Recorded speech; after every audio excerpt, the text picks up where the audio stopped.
संभाजी भागातर्फे आज या ठिकाणी प्रबुद्ध नागरिकांचं एक छोटंसं संमेलन करायचा प्रयत्न करतो आहोत। गेले वर्षभर संपूर्ण देशामध्ये स्वामी विवेकानंद सार्धशतीच्या निमित्ताने कार्यक्रम चालू आहेत। या कार्यक्रमाचे अनेक पैलू होते आणि आहेत, त्यासंबंधी बहुतेकांना आपल्या सर्वांना माहिती आहे।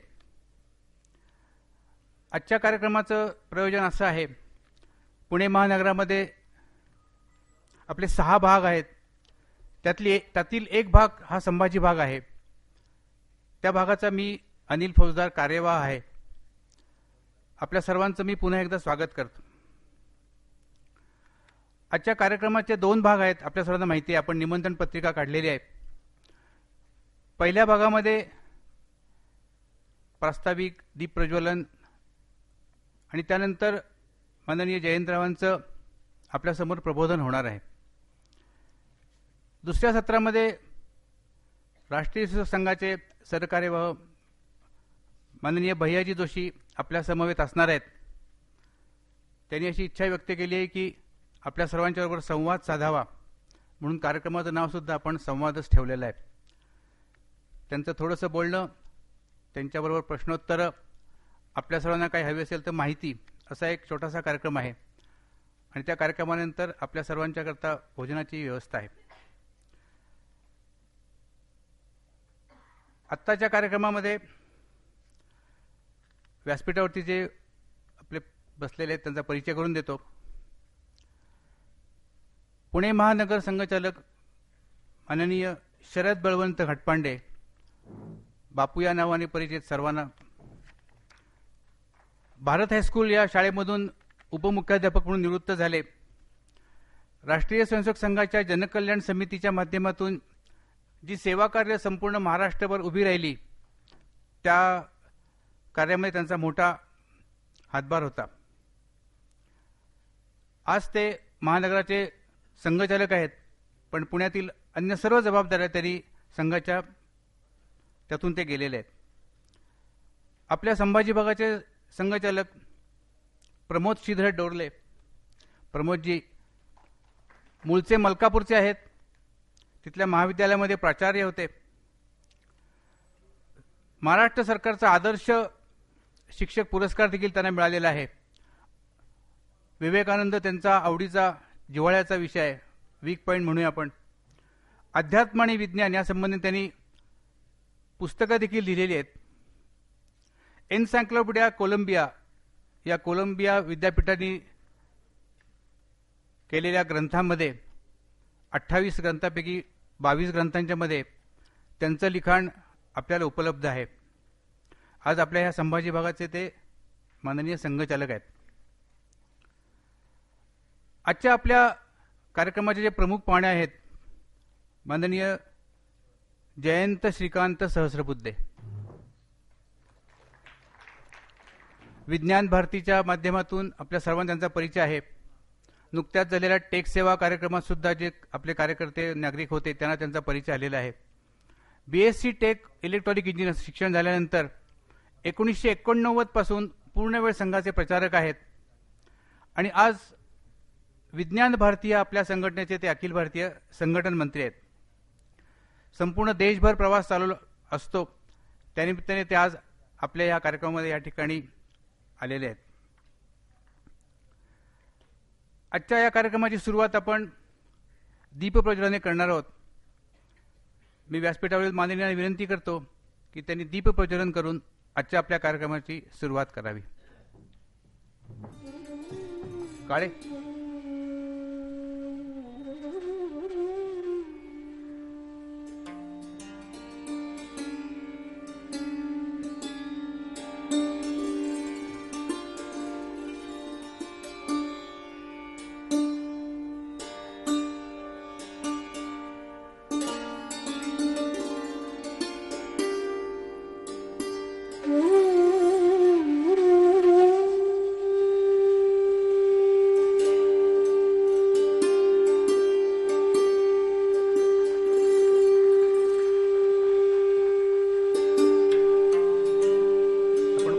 मंत्राचा उच्चार करूया. ओम.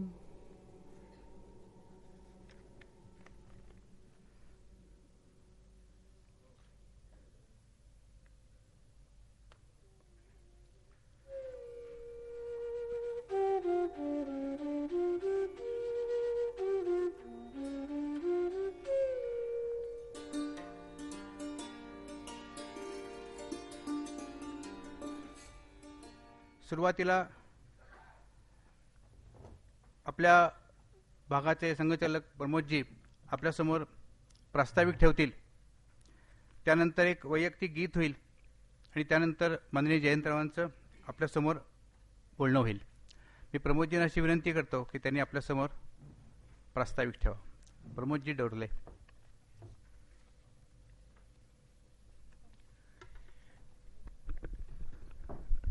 आपल्या या आजच्या कार्यक्रमासाठी उपस्थित आदरणीय महानगर संघचालक बापूसाहेब घाटपांडे, आजच्या आपल्या कार्यक्रमाला उद्बोधन करण्यासाठी आलेले माननीय जयंतराव सहस्त्रबुद्धे, उपस्थित प्रबुद्ध सज्जन माता भगिनींनो, या विवेकानंद सार्धशतीच्या या निमित्ताने आयोजित केलेल्या कार्यक्रमामध्ये मी आपला संभाजी भाग संघचालक म्हणून स्वागत करतो, मनपूर्वक आभार मानतो. गेल्या वर्षभर विवेकानंद सार्धशतीचे संपूर्ण जगभर नव्हे तर संपूर्ण जगभर आणि आपल्या देशामध्ये देखील भिन्न भिन्न कार्यक्रम चालू आहे याची आपल्याला कल्पना आहे. एका नियोजित वेळेमध्ये मला प्रास्ताविक पूर्ण करायचं आहे, कारण आपल्याला सगळ्यांना आजच्या बीज भाषणाचा एक आनंद लुटायचा आहे एका अधिकारी असलेल्या अभ्यासकाकडून. स्वामी विवेकानंदांच्या या सार्धशतीच्या निमित्ताने जे काही त्यांच्या जीवनाचं, त्यांनी मांडलेल्या तत्त्वज्ञानाचं प्रचार झाला, प्रसार झाला, चिंतन झालं, त्याच्यामध्ये स्वामी विवेकानंदांचं बहुआयामी व्यक्तिमत्व हे आपल्यासमोर आहेच. स्वामी विवेकानंदांच्या या बहुआयामी व्यक्तिमत्वाबद्दल त्यांनी स्वतःच सांगितलेले 2 वाक्य आपण जर नीट लक्षात ठेवले तर मग त्याची कल्पना आपल्याला येईल.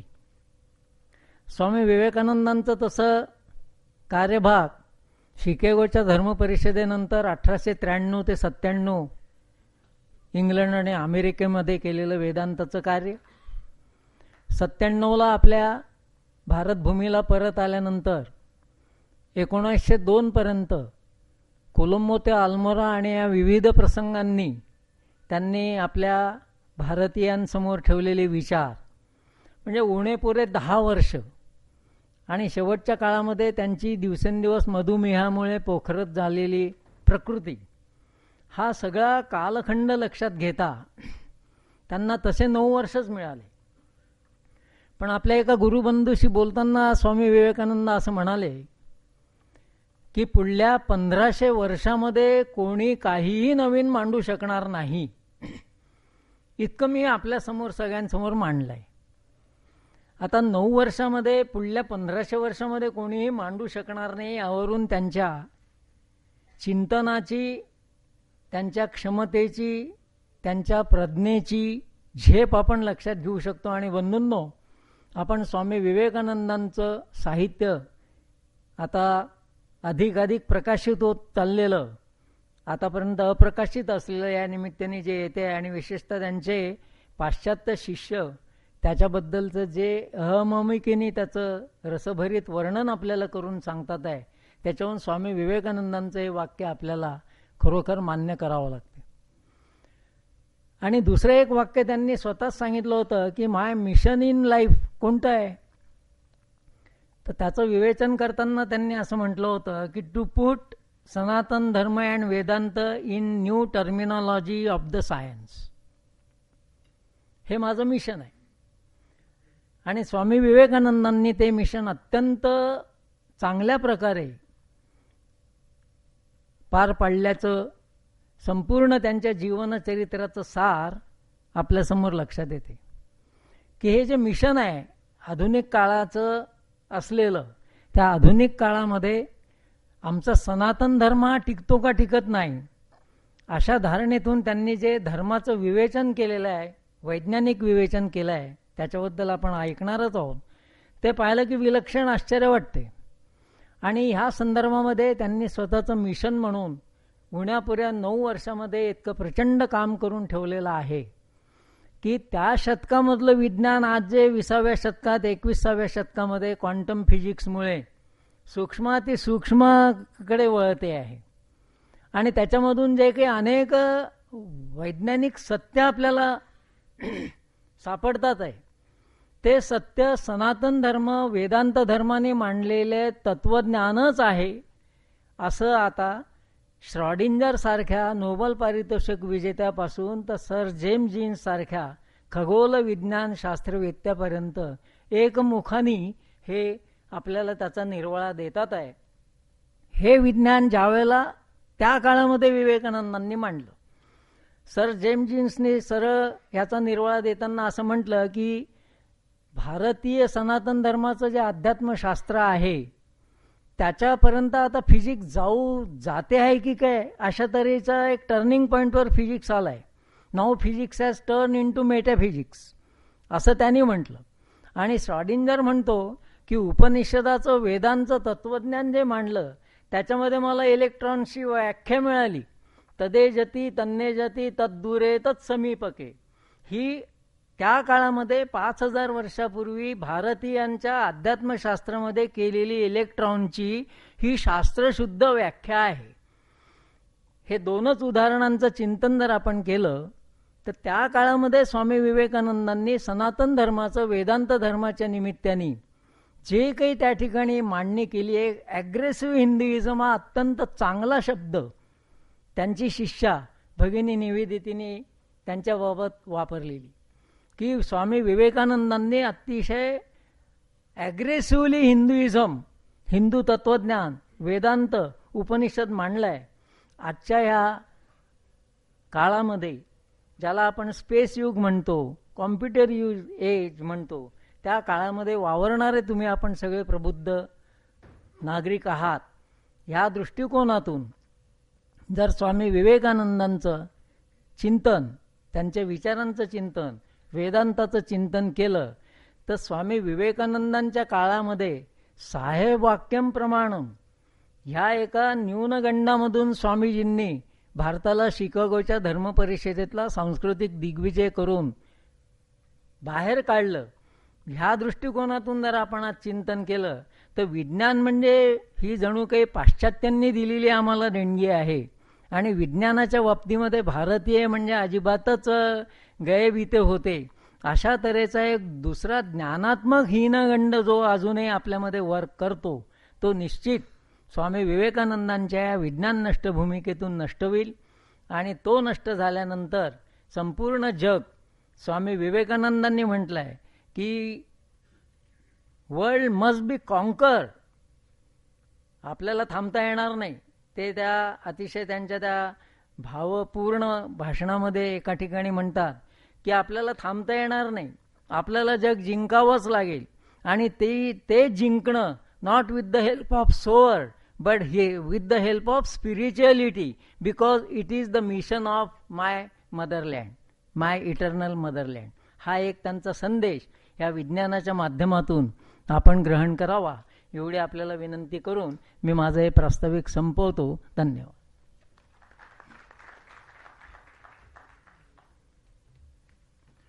धन्यवाद प्रमोदजी. आपल्या सर्वांनी आपले मोबाईल बहुतेक सायलेंटवर ठेवलेले असतील, फक्त आठवण करून देतो. शिक्षित आणि प्रबुद्ध वर्गांच्या बरोबरच समाजाचे नेतृत्व करणारे जे प्रबुद्ध नागरिक आहेत त्यांच्याकरता काही कार्यक्रम करावा या कल्पने आपण आजचा कार्यक्रम योजलेला आहे. आपल्यासमोर आता गीत सादर होणार आहे सौ चित्रा आपटे, आणि त्या वैयक्तिक गीतानंतर माननीय जयंतराव आपल्यासमोर आपला विषय मांडते. सौ चित्रा आपटे.